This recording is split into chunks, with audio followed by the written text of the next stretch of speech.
Hello every one, നമ്മളിപ്പോൾ ഉള്ളത് third ഐയിലാണ്. തേർഡ് ഐ സെക്യൂരിറ്റീസ് ഓൾറെഡി അമ്പലത്തിന്റെ മുന്നിലുള്ള റോഡിലാണ് ഇവരുടെ ലൊക്കേഷൻ വരുന്നത്.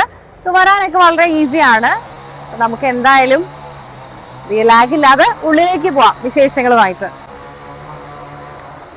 ഹലോ, അപ്പോൾ ദേ നമ്മുടെ സോളാർ സെക്യൂരിറ്റീസ് എന്ന് പറഞ്ഞിട്ടുള്ള ഒത്തിരി സർവീസസ്, അതായത് CCTV, അതുപോലെ സോളാർ പാനൽസ്, അങ്ങനെ അങ്ങനെ കുറേ കാര്യങ്ങളുണ്ട്. പിന്നെ നമുക്ക് ഓട്ടോമാറ്റിക് ഗേറ്റ്, അങ്ങനെ എന്താ പറയുക, അങ്ങനെ ഒത്തിരി സർവീസ് സെക്ഷൻസ് വരുന്ന ഒരു കമ്പനിയാണ് തേർഡ് ഐ സെക്യൂരിറ്റീസ്.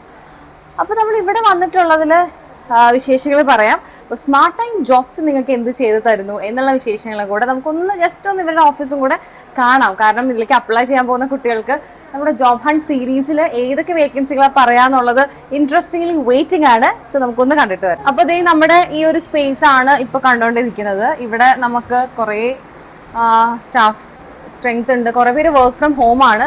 ടെക്നീഷ്യൻസ് ഒക്കെ ഓൺ സ്പോട്ടിൽ പോയിട്ട് വർക്ക് ചെയ്തുകൊണ്ടിരിക്കുകയാണ്. അപ്പോൾ ഇനി വേക്കൻസിയുടെ ഡീറ്റെയിൽസ് ഞാൻ ഒന്ന് ജസ്റ്റ് നിങ്ങൾക്ക് വേണ്ടി പറഞ്ഞു തരാം. ടെക്നീഷ്യൻസ് വേക്കൻസീസ് അത് മാത്രമല്ല, സൈറ്റ് എഞ്ചിനീയേഴ്സിനെ നോക്കുന്നുണ്ട്. അവർ എഞ്ചിനീയറിംഗ് ക്വാളിഫിക്കേഷൻ ഉള്ളവരും ടെക്നീഷ്യൻസ് ഡിപ്ലോമയൊക്കെ ക്വാളിഫൈഡ് ആയിട്ടുള്ള മെയിൽ സ്റ്റാഫാണ്, കാൻഡിഡേറ്റ്സ് ആണ് അപ്ലൈ ചെയ്യേണ്ടത്. പിന്നെയെന്ന് വെച്ച് കഴിഞ്ഞാൽ CREസിനെയാണ് വേണ്ടത്. അതിനകത്ത് അങ്ങനെ ക്വാളിഫിക്കേഷൻ അങ്ങനെ പറയുന്നില്ല. നല്ല രീതിയിൽ കമ്മ്യൂണിക്കേറ്റ് ചെയ്യാൻ പറ്റുന്ന, ഫോണിലൊക്കെ സംസാരിക്കാൻ ഇഷ്ടമുള്ള ആളുകളാണ് കസ്റ്റമർ റിലേഷൻ എക്സിക്യൂട്ടീവ് എന്ന പോസ്റ്റിലോട്ട് അപ്ലൈ ചെയ്യേണ്ടത്. അപ്പോൾ CRE പോസ്റ്റിൽ ഡിഗ്രി ഉണ്ടെങ്കിൽ ബെറ്റർ. അതുപോലെ ഇനിയിപ്പോൾ നിങ്ങൾ +2 കഴിഞ്ഞ് ജോലി നോക്കുകയാണെങ്കിൽ നല്ല സാലറിയൊക്കെ കൂടെ ഇൻസെൻറ്റീവ് ഒക്കെ വാങ്ങിക്കാൻ പറ്റുന്ന ഒരു അടിപൊളി ജോബ് ഓപ്പർച്യൂണിറ്റി ആണ്. അപ്പോൾ ഈ ഒരു പ്രൊഫൈൽ എഞ്ചിനീയറിംഗ് കഴിഞ്ഞ പിള്ളേർക്കൊക്കെ ഒരുപാട് ഓൺ ജോബ് എക്സ്പീരിയൻസ് കിട്ടുന്ന, അതുപോലെ തന്നെ എക്സ്പീരിയൻസ് സർട്ടിഫിക്കറ്റിൽ ഒരു വാല്യുബിൾ ആയിട്ടുള്ള ഒരു അസറ്റ് ആയിരിക്കും തേർഡ് ഐയുടെ ജോബ് വർക്ക് എക്സ്പീരിയൻസ് എന്ന് പറയുന്നത്. ഇനി നമ്മൾ പറയാൻ പോകുന്ന കാര്യം എന്ന് വെച്ച് കഴിഞ്ഞാൽ നമ്മുടെ സ്മാർട്ട് ടൈം ജോബ്സിന്റെ പ്രത്യേകതകളാണ്. എപ്പോഴും ഒരു നൈറ്റ് മെയർ ഓഫ് കാൻഡിഡേറ്റ് എന്ന് പറയുന്നത് ഹാഫ് സാലറി ആണ്. നമ്മൾ വർക്ക് ചെയ്യണം, എന്നിട്ട് അതിന്റെ പകുതി കാശ് അവർക്ക് കൊടുക്കണം. ആർക്ക്? കൺസൾട്ടൻസിന്. അതൊരു വലിയ വിഷമമുള്ള കാര്യമാണ്. കാരണം നമ്മളൊരു 30,000 രൂപയ്ക്ക് വർക്ക് ചെയ്താൽ 15,000 രൂപയുടെ അർഹത വേറെ ആൾക്കാണെന്ന് പറയുമ്പോൾ ഇറ്റ് ഈസ് ഭയങ്കര വിഷമമാണ്. കാരണം നമ്മൾ 30 ദിവസം വർക്ക് ചെയ്ത് കഷ്ടപ്പെട്ട് അതിനകത്ത് വല്ല ലീവ് ഉണ്ടെങ്കിൽ അതും, പക്ഷെ നമ്മൾ സാലറിയുടെ പകുതി കൊടുക്കേണ്ടത്. നിങ്ങൾ ലീവ് എടുത്തു കുറഞ്ഞു എന്നുള്ളതൊന്നും അവരുടെ വിഷയങ്ങളല്ല. സോ ദാറ്റ് ഇതൊക്കെ കൺസിഡറേറ്റ് ചെയ്തിട്ട് നിങ്ങൾക്ക് വേണ്ടിയിട്ട് ഇങ്ങനത്തെ കാര്യങ്ങളൊന്നും ഇല്ലാതെ വിത്തൗട്ട് ഹാഫ് സാലറി പ്ലേസ്ഡ് ആവാൻ പറ്റിയ ഒരു അടിപൊളി ഓപ്പർച്യൂണിറ്റി ആണ്. നിങ്ങൾ എന്താ ചെയ്യേണ്ടത് വെച്ചാൽ താഴെ അറ്റാച്ച് ചെയ്തിരിക്കുന്ന കോൺടാക്ട് നമ്പറിലോട്ട് CV അയക്കണം. അതല്ലാന്ന് വെച്ച് കഴിഞ്ഞാൽ കമന്റ് ബോക്സിൽ വന്നിട്ട് നിങ്ങളുടെ ക്വാളിഫിക്കേഷനോ അതല്ലെങ്കിൽ നിങ്ങളുടെ എന്താ പറയുക ജോബ് ഏതാ നോക്കുന്നത് എന്നുള്ളത് ടൈപ്പ് ചെയ്തിട്ട് കഴിഞ്ഞാൽ നമ്മൾ ആ രീതിയിൽ നിങ്ങളെ റിവേർട്ട് ചെയ്യാം. പിന്നെ വിശേഷങ്ങൾ പറയുകയാണെങ്കിൽ എന്താണ്, നിങ്ങളെ സംബന്ധിച്ച് എങ്ങനെയാണ് ഇന്റർവ്യൂവിന് പ്രിപ്പയർ ചെയ്യേണ്ടതെന്ന് അറിയാത്ത കുറേ ആൾക്കാരുണ്ട്. അപ്പോൾ ആ സോ കോൾഡ് ആൾക്കാർക്ക് പ്രിപ്പയർ ചെയ്യാനായിട്ടുള്ള എല്ലാ മെറ്റീരിയൽസും നമ്മൾ ക്ലാസ് പോലെ CV എങ്ങനെ എഴുതണം, ഗ്രൂം എങ്ങനെ ചെയ്യണം, എങ്ങനെ കമ്മ്യൂണിക്കേറ്റ് ചെയ്യണം, എന്താണ് ഈ ഷോർട്ട് ഫോംസ്, അതായത് ഓരോരോ ഇന്റർവ്യൂവിന് പോകുമ്പോൾ നമ്മൾ ഇപ്പോൾ CV എന്താ, അതിന്റെ ഫുൾ ഫോം എന്താണ്, EOD എന്താണ് അതിന്റെ ഫുൾ ഫോം, അങ്ങനെ HR എന്താണ്, ഇതൊക്കെ നമ്മൾ അറിയാത്ത ഒത്തിരി പേരുണ്ടോ. അപ്പോൾ അതിൻ്റെയൊക്കെ ഡീറ്റെയിൽഡ് വീഡിയോസ് ചെയ്തിട്ടുണ്ട്. അതൊക്കെ നിങ്ങൾ ഒരു ലെസൺ പോലെ ഡെയിലി ഒരെണ്ണെങ്കിലും കാണുക.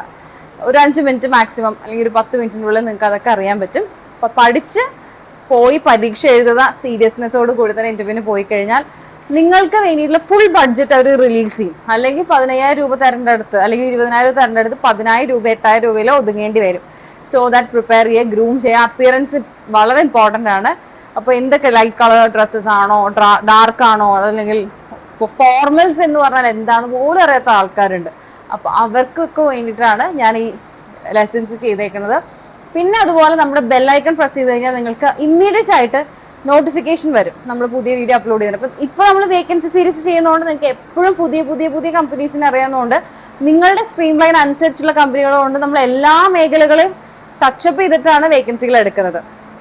സോ ദാറ്റ് വെയിറ്റ് ചെയ്യേണ്ട, പെട്ടെന്ന് CV അയക്കണം. യൂസ്ഫുൾ ആണെന്ന് തോന്നുന്ന ഫ്രണ്ട്സ്, ഫാമിലീസിനും ഒക്കെ ഈ വീഡിയോസ് മാക്സിമം ഷെയർ ചെയ്യണം. പിന്നെ എന്താണ് എനിക്ക് പറയാനുള്ളതെന്ന് വെച്ച് കഴിഞ്ഞാൽ, വേക്കൻസികൾ സെലക്ട് ചെയ്യുമ്പോൾ വളരെ പ്രിസൈസ് ആയിരിക്കണം. നിങ്ങൾ ഒരു ലൈഫ് ടൈമിനെ കല്യാണം പോലെ തന്നെ ഇമ്പോർട്ടൻ്റ് ആണ് ജോലി.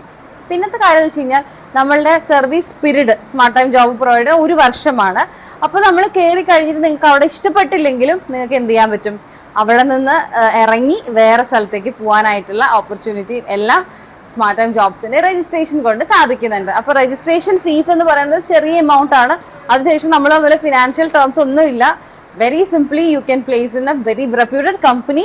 അതിന് വേണ്ടിയിട്ട് നമ്മൾ വാട്സപ്പ് ഗ്രൂപ്പിലേക്ക് നിങ്ങൾ ആഡ് ചെയ്യും. ഡെയിലി ഒരു 10 to 20 വേക്കൻസീസ് നിങ്ങൾക്ക് അറിയാനും പറ്റും. ഇതിൽ പരം എന്താണ് ഒരു ജോബ് സീക്കർക്ക് വേണ്ടത്? So be happy about it and thank you so much for watching.